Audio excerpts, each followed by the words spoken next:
Voilà, mesdames et messieurs, des retours de Douala, messieurs et dames, où nous avions pris part, participé au Forum africain du droit des ressources naturelles en République du Cameroun, qui avait pour la grande thématique les contrats extractifs face aux enjeux du développement de pays africains. Mesdames et messieurs, nous avions passé du temps là-bas à Douala, en République du Cameroun, où nous avions appris sur les contrats extractifs face aux enjeux du développement du pays des Africains. Alors, aujourd'hui, nous avons le réel plaisir de recevoir pour vous le point focal de l'Institut des matières premières qui a également organisé cette grande activité, ces grands forums. Il s'agit de l'ingénieur Pepito Sakasaka. Également, il avait aussi pris part à ces grands forums à Douala. Alors, c'est avec lui que nous allons parler, que nous allons décortiquer, que nous allons vous faire revivre les coulisses de ce qu'a été ces forums, qui a été riche en couleurs, rempli de bonnes choses, où nous avions appris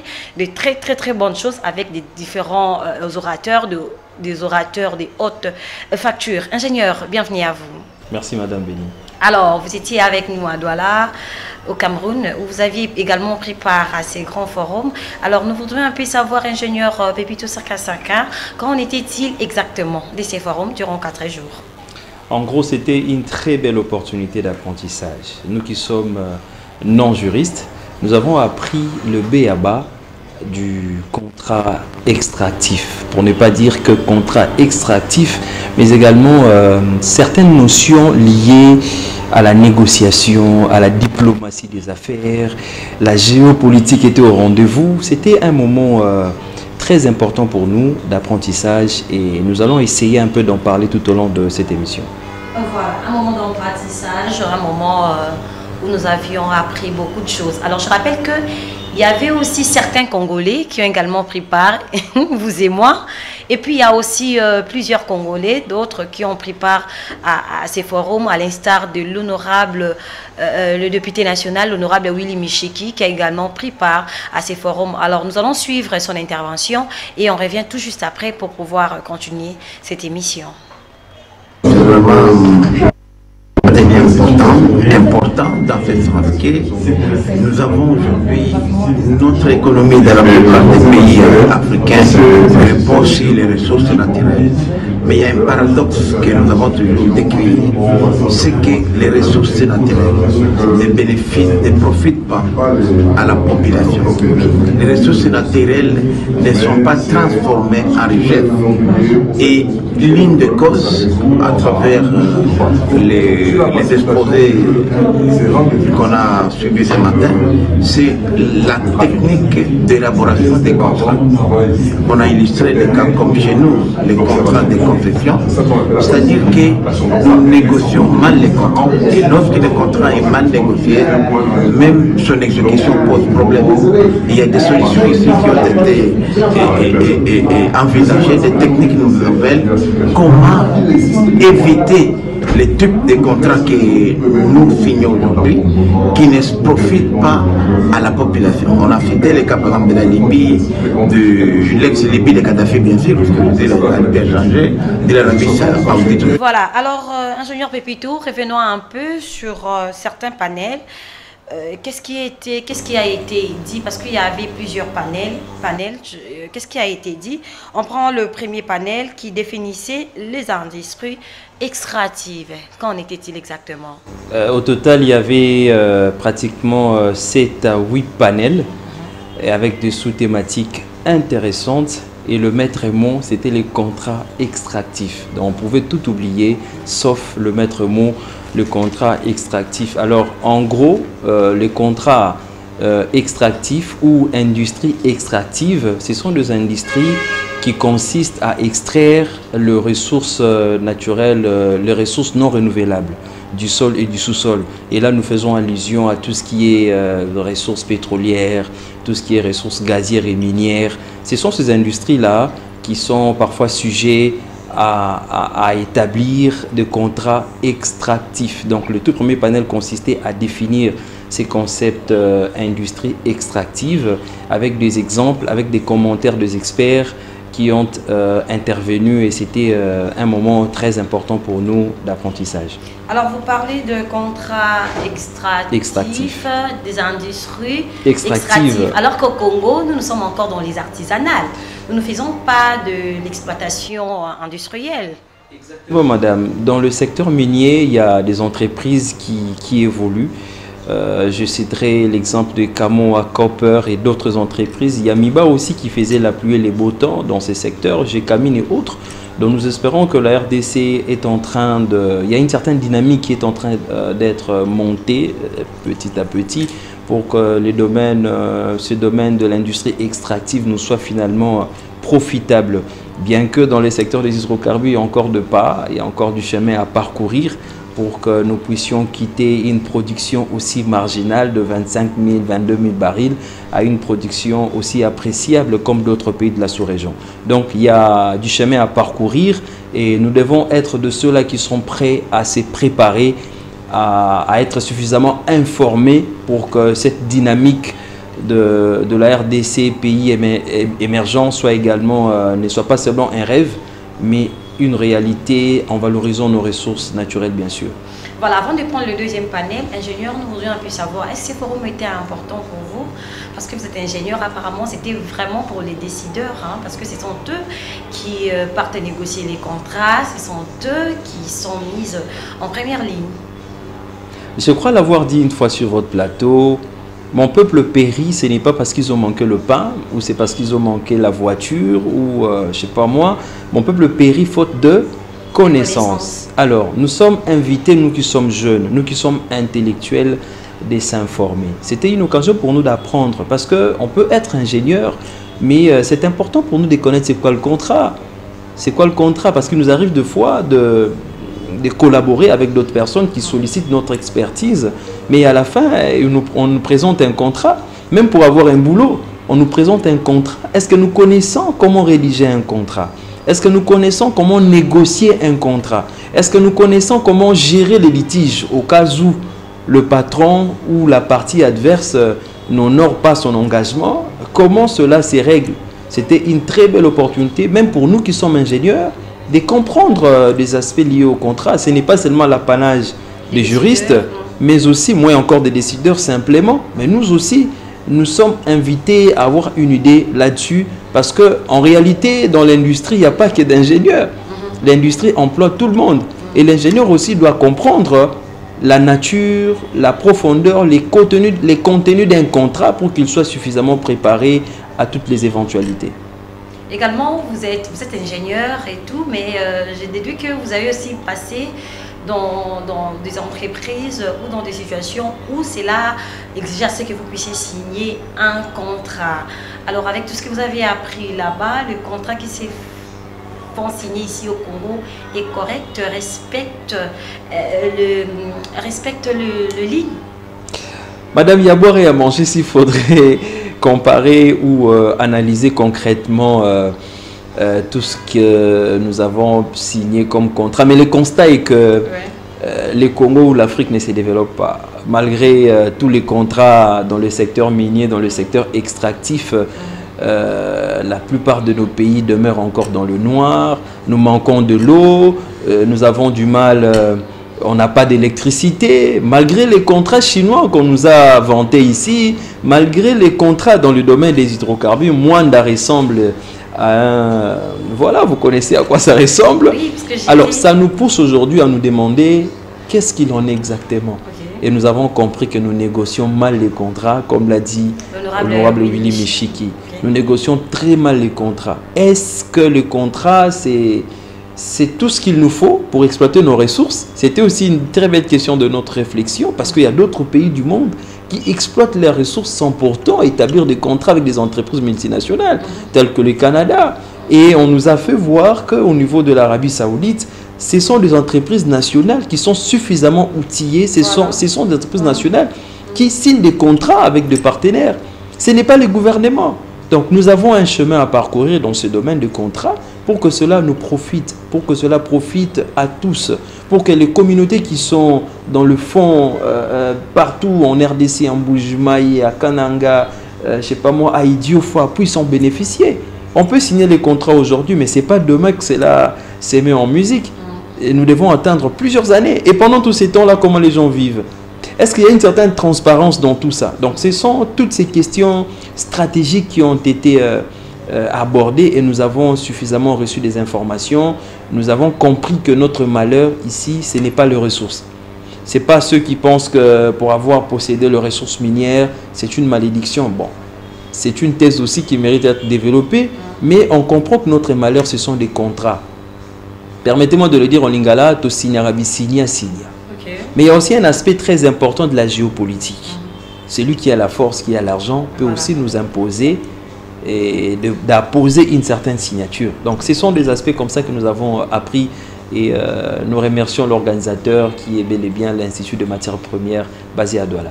Voilà. Alors nous allons prendre le deuxième panel qui s'est basé sur l'intérêt et fonction des contrats dans les industries extractives. Qu'est-ce qu'il en était exactement? Alors, parler intérêt, madame, vous savez que aujourd'hui c'est quelque chose qui n'est pas nouveau. Lorsque nous parlons de contrat, c'est pas nouveau. Depuis que l'industrie existe, depuis que l'État existe, l'État est toujours sujet à signer de contrats. Mais à l'heure de la mondialisation, l'intérêt augmente. L'intérêt augmente et nous sommes invités à développer des mécanismes intéressants pour que ces contrats-là nous profitent à tous. Vous savez, avec tout ce qu'il y a comme ressources, parfois nos États manquent de moyens pour valoriser leur potentiel. Alors, généralement, ce sont d'autres personnes qui viennent pour apporter du capital. Et cette question de contrat devient une question essentielle que le gouvernement, que les décideurs doivent y mettre vraiment de l'attention pour que cela soit une occasion de développement et non, on a l'impression comme si c'était un coup d'épée dans l'eau, malgré que les entrepreneurs, les investisseurs viennent, mais ça ressemble à rien et nous continuons dans la misère. Mais cette question de contrat présente déjà un intérêt majeur pour un pays tel que le nôtre qui voudrait bien 65 ans après retrouver le chemin du développement. Voilà, nous allons respirer un peu, on va prendre un élément et bien évidemment du Douala, il y a un participant qui a aussi donné son point de vue en rapport avec tout ce qui a été dit là-bas à Douala et puis on va revenir tout juste après pour pouvoir continuer cette discussion. Modestement, je suis l'enseignant. Je suis attaché à plusieurs établissements. En l'occurrence, aujourd'hui, nous sortons d'une conférence portant donc sur les contrats extractifs en Afrique. Et c'était la deuxième journée dont les thèmes abordés ont porté sur la typologie des contrats donc extractifs, les mécanismes de production et de gestion des contrats extractifs. Et nous avons terminé par une séquence très animée portant donc sur l'exécution des 10 contrats et le règlement donc des différends qui découlent donc effectivement des litiges liés à ces contrats.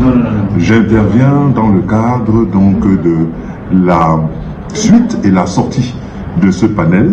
Alors je suis très ravi que vous m'adressiez cette question parce que ça pose effectivement 3 autres questions que nous pourrons dire secondaires.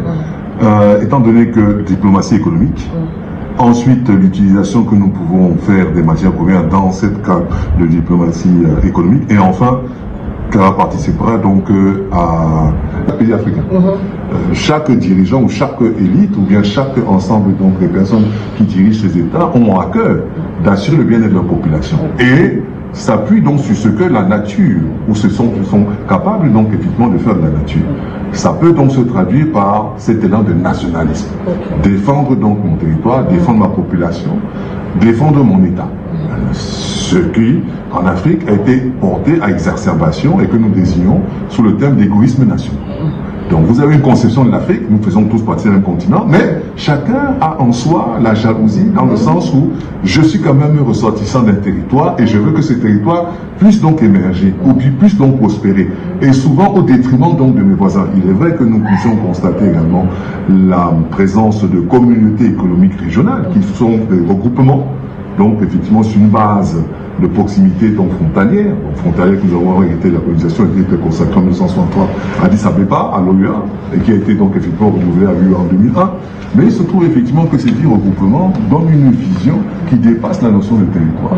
Et que ces 10 donc, CER, associés les unes les autres, participent donc au développement tout entier du continent. Pour répondre à votre question, effectivement, ce qui nous a gênés, c'est un défi, c'est pas encore ça, c'est que penser d'abord à soi, avant de penser donc effectivement à autrui et de penser à quelque chose qui est plus grand que lui. Voilà donc ce qui était à déplorer, mais par la ZLECAf, les pays africains ont compris qu'il était important effectivement de développer d'abord des liens entre eux, basés non pas simplement sur l'évocation d'un passé révolu, selon lequel nous sommes originaires du même terre. C'est une évidence, nous vivons tous dans le même espace, mais il était important effectivement de nous inscrire dans la réalité. Qu'est-ce qui contribuerait à cette proximité? Et l'un des moyens, au-delà de la culture, c'est de l'économie. Échanger, effectivement, les services, permettre à ce que les gens circulent. D'où la notion de ZLECAf. Et nous espérons que la ZLECAf, c'est un premier. Voilà, là, il s'agissait du professeur Cyril Pondo, un grand professeur au Cameroun. Voilà, un grand professeur au Cameroun. Également, il a été vraiment à la hauteur parce que c'était parmi les intervenants, mais également aussi le modérateur de ces 4 jours, pendant ces 4 jours du forum. Alors, un petit commentaire par rapport à son intervention. Salutations, cher professeur Cyril Pondo. Il est professeur à l'université du Cameroun. Oui. Il est maître de cérémonie, c'est un monsieur très éloquent et très intelligent, un panafricaniste. Vous savez, madame, tout ce qu'il a dit, c'est vrai. L'Afrique, nous avons connu une même histoire. Nous subissons de mêmes réalités, de mêmes injustices sur le plan planétaire. Mais également, nous avons d'une certaine manière un même avenir. Et la question de ressources naturelles, nous devons de plus en plus nous unir pour réfléchir comment, à partir de notre sol et de sous-sol, nous pouvons développer notre belle Afrique. Donc, il a donné quelques principes, ZLECAf et autres. Je pense que c'est comme ça que nous devons voir la chose. On doit se sentir africain que simplement congolais. On est congolais bien sûr, mais nous devons aussi nous sentir africains. Si nous sommes à Douala, c'est notre pays, c'est notre continent. Si nous sommes à Pointe-Noire, si nous sommes à Libreville, si nous sommes au Gabon, nous nous sentons vraiment chez nous. C'est cet esprit que nous devons imprimer, enseigner, inculquer aux enfants pour que l'Afrique puisse retrouver le chemin du développement. Voilà, c'est vraiment ça notre souhait de tous les temps. Voilà, alors nous allons prendre le troisième panel. Oui, qui parle de modalités d'obtention des contrats extractifs. Je pense qu'ici vous aurez beaucoup à dire. Là encore, c'est un moment très intéressant. Comment devrons-nous accéder aux contrats? C'est connu aujourd'hui, c'est au travers des contrats de partage des productions. Tout s'est fait, tout passe par les appels d'offres. On doit lancer les appels d'offres. Vous vous rappelez, en 2022, le ministère des hydrocarbures de la RDC avait lancé les appels d'offres. Exact, avait lancé des appels d'offres. C'est au travers des appels d'offres que nous pouvons accéder, qui aboutissent généralement au contrat de partage des productions selon l'esprit de notre loi, ou bien les contrats de service. Et nous pouvons aussi, parmi les modalités d'avoir accès au contrat, il y a aussi des négociations directes.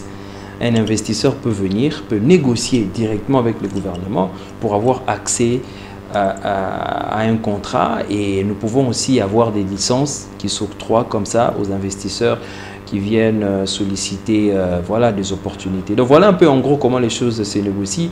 Mais à l'ancien temps, on entendait parler aussi de marché gré à gré, où cela s'est négocié, et nous le savons tous que le marché gré à gré, naturellement, font objet à des corruptions et à tout ce que nous connaissons. Mais avec le contrat de partage de production qui est le plus utilisé, que ce soit en Afrique ou sous d'autres cieux, c'est un contrat qui est vraiment utilisé, comme je le dis, mais ça présente aussi quelques faiblesses. Et l'État a le pouvoir d'apprécier quelle est la méthode à utiliser pour séduire les investisseurs, pour enfin aboutir à des contrats. Mais dans tout ça, la transparence est un élément nécessaire. Il faut lutter contre la corruption pour que, peu importe la manière de négocier, que le peuple s'y retrouve. Voilà, que le peuple s'y retrouve. Alors, nous allons prendre encore Je crois que ce serait un dernier panel pour aujourd'hui où on parle des typologies des contrats. Je crois que c'était avec le professeur Atangana. Professeur Atangana. Oui, professeur Atangana qui a vraiment parlé de à long et à large sur ça. Vous pouvez nous dire un mot par rapport au type de contrat? Certainement, nous allons suivre le commentaire du président de l'Institut de matières premières. En gros, lorsque nous parlons de typologie, c'est pratiquement le type. Il y a plusieurs sortes de contrats. Exactement. Contrats de partage des productions, contrats des services et tant d'autres. Il y a toute une gamme, une multiplicité de contrats. Peut-être nous autres, nous sommes sous-informés lorsque les entreprises extractives arrivent en Afrique. On se résume avec les contrats de partage de production alors qu'il y a plusieurs autres contrats qui sont signés. Même pour le petit service, même pour la sous-traitance, oui. Même des contrats avec les communautés locales. Donc ce sont des notions comme ça qui méritent d'être vulgarisées pour que la population ou voilà, même la jeunesse soit suffisamment informée. On ne peut pas tout laisser aux expatriés qui viennent travailler chez nous. Ils apportent de la technologie, mais ils ne peuvent pas tout faire, même dans le moindre détail. Nous aussi, nous pouvons initier de petits travaux et solliciter des contrats de partenariat avec ces entreprises. C'est comme ça qu'un contrat peut booster le développement d'une nation.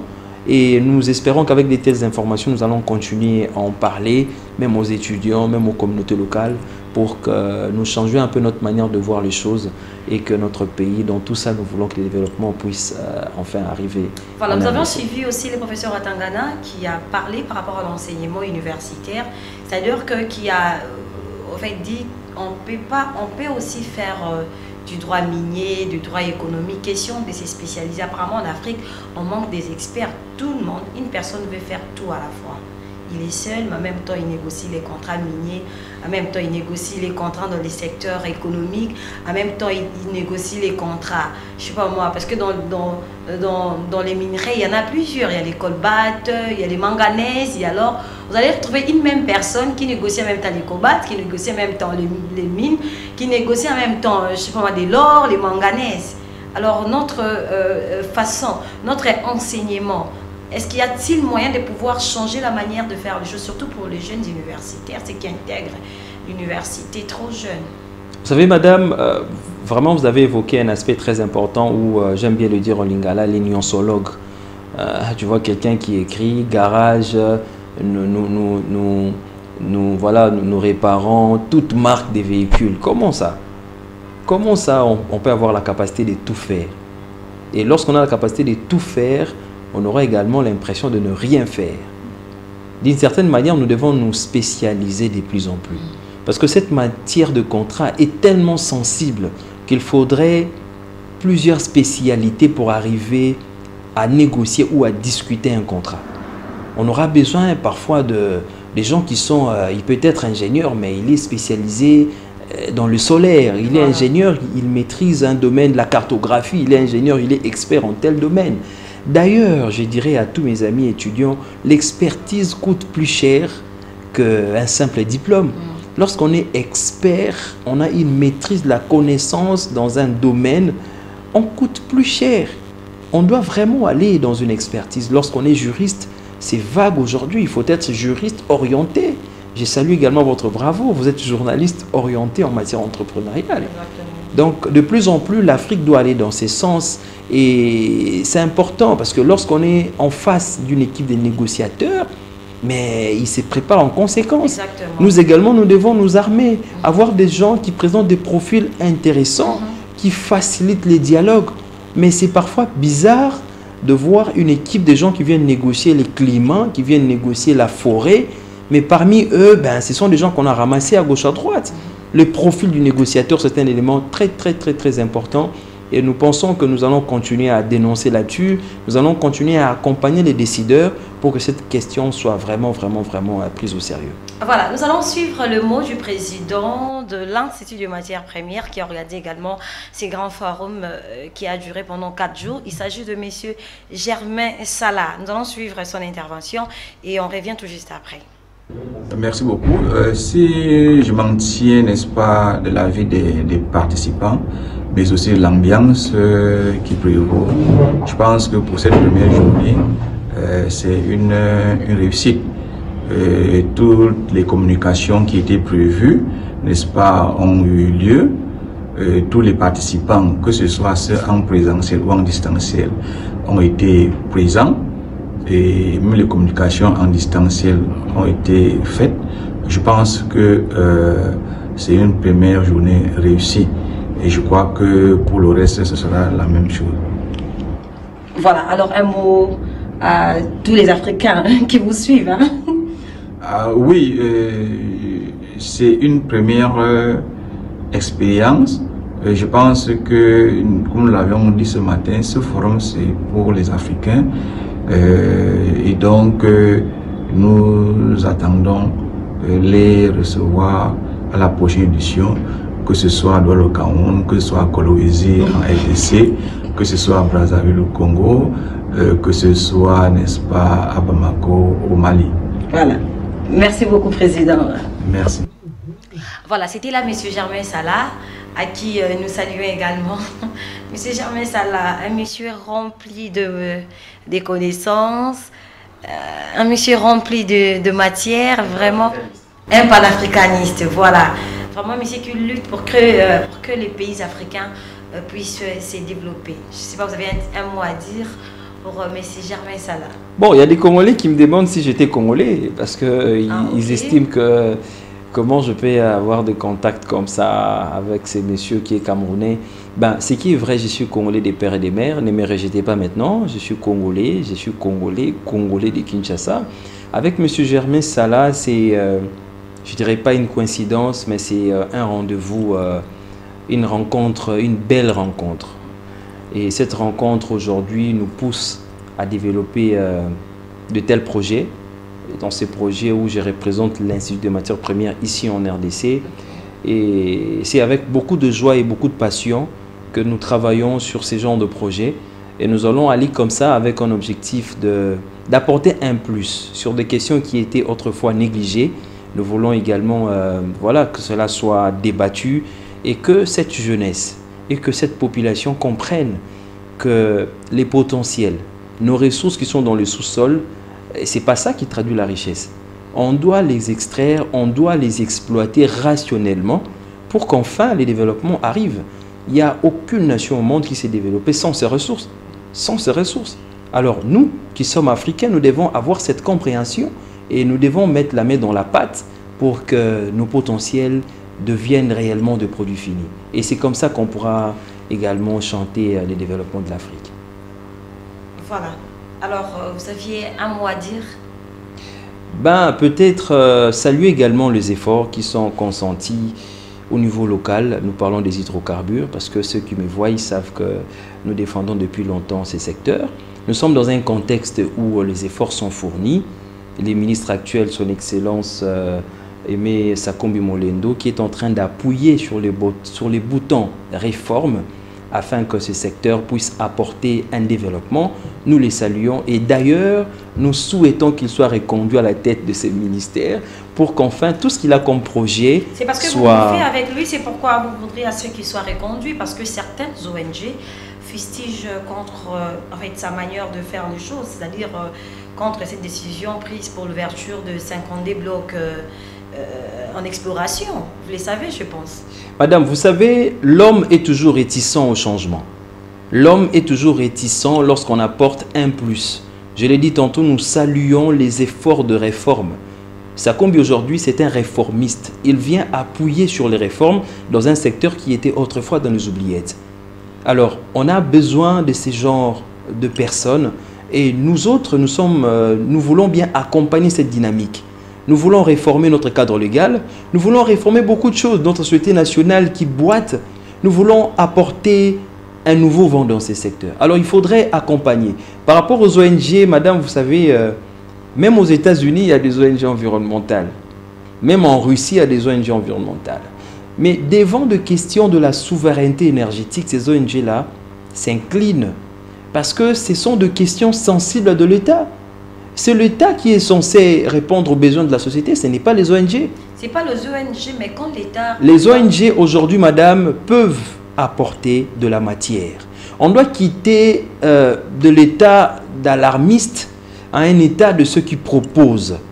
Aujourd'hui, les gouvernements peuvent prendre des initiatives comme ça d'exploration qui est une phase administrative, qui est une phase de recherche, madame. Mais lorsque cette population se sent en danger, vous voulez que cette population-là se taise parce que c'est l'État, parce que c'est les gouvernements. Est-ce que vous êtes sûr, madame, vous êtes sûr que ces ONG-là parlent exactement au nom de la population? Mais nous connaissons leur circuit financier. Vous savez comment ils se financent. Vous savez comment ils montent tout ce qu'il y a comme cabale pour limiter l'action du gouvernement. Certes, nous voulons bien, nous sommes dans un pays démocratique, mais que notre démocratie ne puisse pas piétiner l'élan du développement. Quel est ce pays qui s'est développé aujourd'hui sans le pétrole? Ils ont fait de réserves des 50 prochaines années. Et nous avons quoi? Pourquoi devrons-nous arrêter cet élan où les gouvernements se décident? Vous savez, madame, les dernières explorations pétrolières datent des 30 dernières années. Il y a 30 ans passés, et ces explorations pétrolières ont été financées par la Banque mondiale. Où est le mal si aujourd'hui le gouvernement se donne la peine d'accompagner les explorations? Explorer veut dire quoi? C'est mener de recherche pour avoir une idée sur nos ressources. Même pour une phase administrative, les ONG doivent s'acharner. Ben, c'est bien pour eux, c'est bien pour les ONG, c'est bien pour la société civile de dénoncer, mais nous devons aussi avoir le courage de proposer. Le gouvernement s'engage dans une dynamique et qu'est-ce que nous nous proposons? Ce que nous nous proposons est que les études d'impact environnemental soient réalisées. Ce que nous nous proposons est que la main-d'œuvre locale soit considérée, que tous les amis étudiants, que tous les amis ingénieurs, chômeurs qui sont à la maison, qui me regardent, puissent avoir de boulot. Ce que nous nous proposons est que la communauté locale soit également partie prenante lors de ces genres d'études, même s'il faudrait employer, ainsi de suite. On doit quitter le côté alarmiste, madame. Nous avons de ressources, mais nous croupissons dans la misère. Vous le savez, combien de fois nos frères sont tués à l'est du pays? Vous le savez, combien de fois les gens meurent de faim dans la Kivette centrale, dans le Grand Bandung, dans le Grand Équateur. Ce n'est pas un péché pour nous de valoriser nos ressources. D'ailleurs, ça sera un grand péché pour nous de laisser ces pays dans le noir. Nous avons l'obligation, nous qui sommes de cette génération, d'exploiter rationnellement nos ressources. Et pour cela, nous soutenons le gouvernement, nous soutenons l'actuel ministre des hydrocarbures dans cette dynamique et nous sommes disponibles à apporter notre contribution pour que les choses changent. Voilà, quelqu'un me dit, vous bouffez avec lui. Vous bouffez avec lui. Vous savez, madame, à un certain moment, on doit quitter le réflexe de la mendicité, de la pauvreté pour défendre la nation. Nous défendons la souveraineté énergétique. Madame, 65 ans après, le Congo ne mérite pas cette situation. On nous a toujours miroité que les choses vont changer. Puis Tomboga et Bonga. Et Bonga quand? Tokoli, nous étions petits, nous sommes grandis dans ces pays avec de mêmes difficultés. Nous manquons de tout, madame. Mais nous avons de ressources.